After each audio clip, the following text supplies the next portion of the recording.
Alright, ladies and gentlemen, I'm going to be talking about curating your friend group and how to curate your friend group correctly, how to not fuck it up and throw all your good friends away that you've kept throughout your life. But definitely curating it as you get into your older age is probably, it's applicable to any stage of life, but as you're coming into your 20s for sure, you're going to be one of these people that have only had their friends from school basically, if you haven't curated your friend group. So a lot of the time, depending on how that friend group turned out, it's going to be low quality, and a lot of the time their goals won't align with where you want to be. So you'll just be on completely different missions. It's not that they're a bad person, it's not that you're a bad person, nothing like that. It's just who you hang around with is who you'll become.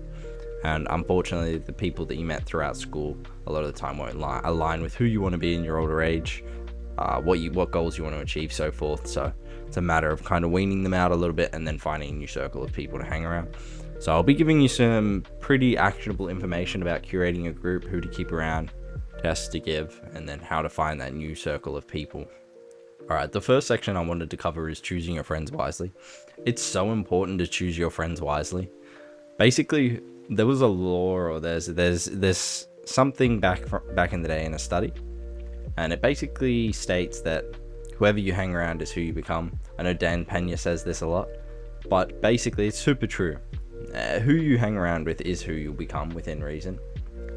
It's very much tribe mentality. It's very much their beliefs become your beliefs become their beliefs, and yeah, obviously if the beliefs don't align, if they think certain things are extremely difficult, like for whatever reason, let's say you want to get into business, they're super against business, their parents have raised them no business, like it's bad, money, rich people with money like are bad, all these shitty mindsets.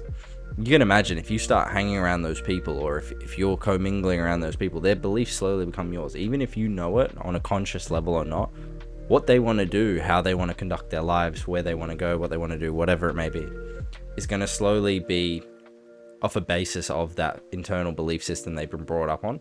And if that's not something that you align with, then you're going to slowly align with that over time, just by hanging around them by osmosis. You can imagine having that friend group of people, right, who you're hanging around, who's kind of bringing you down, who their goals, their things maybe don't align, opposed to a group of people who have made, let's use the example of people between the ages of 18 to 22 have already made their first $1 million online. Maybe that's something that you want to strive for. Maybe that's somewhere you want to be, right? You can imagine their belief system, what they want to do, how they carry themselves, certain things, conversations that you even have are going to be extremely different. So they're by that, right? I mean, look at the quote.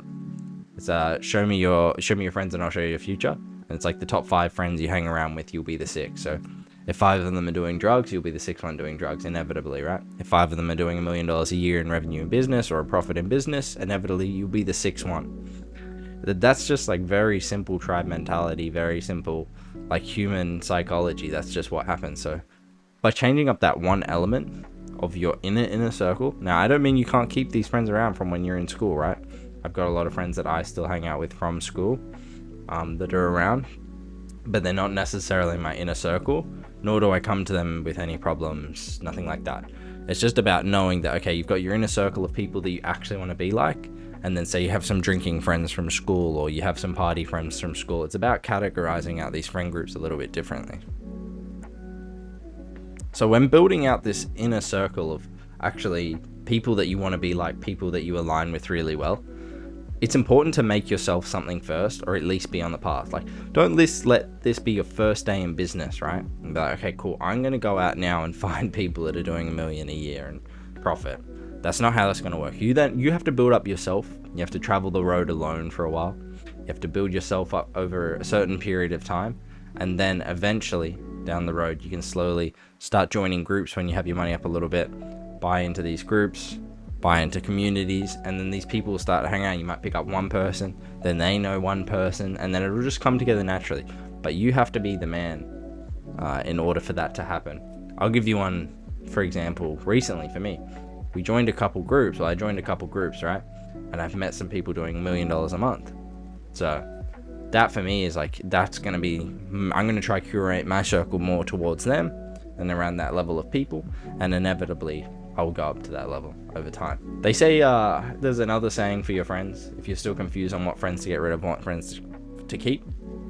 Anyone that doesn't align with where you want to be, where you're going, they don't need to be in your life, right? So it's about cooking the frog.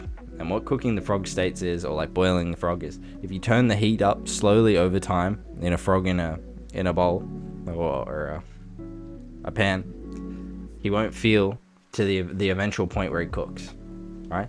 So you want to inverse that and do it for your friends. Slowly, you want to reply back to these friends you don't want to associate with. A little bit less, little less, little less.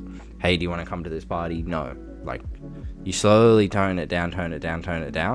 And that's how you do it. Instead of going to them like, hey, bro, I fucking hate you. Why are you being so lazy? Just understand that that's their path. They want to go do these things. You can try better than whatever, but you can't help anyone unless you help yourself first. It's a very selfish game.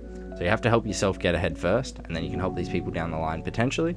But at the moment, at the start, you want to just cut back those conversations with the people that you don't want to be like, and then try work on yourself enough that you can build up your status and curate a group that you want to be inside. Now this, I just want to reiterate a little bit, this doesn't have to be a group of people doing $1 million a month straight off the bat. It can be people doing 5k a month, 10k a month, 15k, 20, 30, people to grow with, people that are on the same mission. It's not always about the monetary value. It's just about people that are on the same mission and pushing forward to be greater. So hopefully that provides some thoughts, some clear actions, some clear thoughts. Sorry, and I invite you to share some experiences.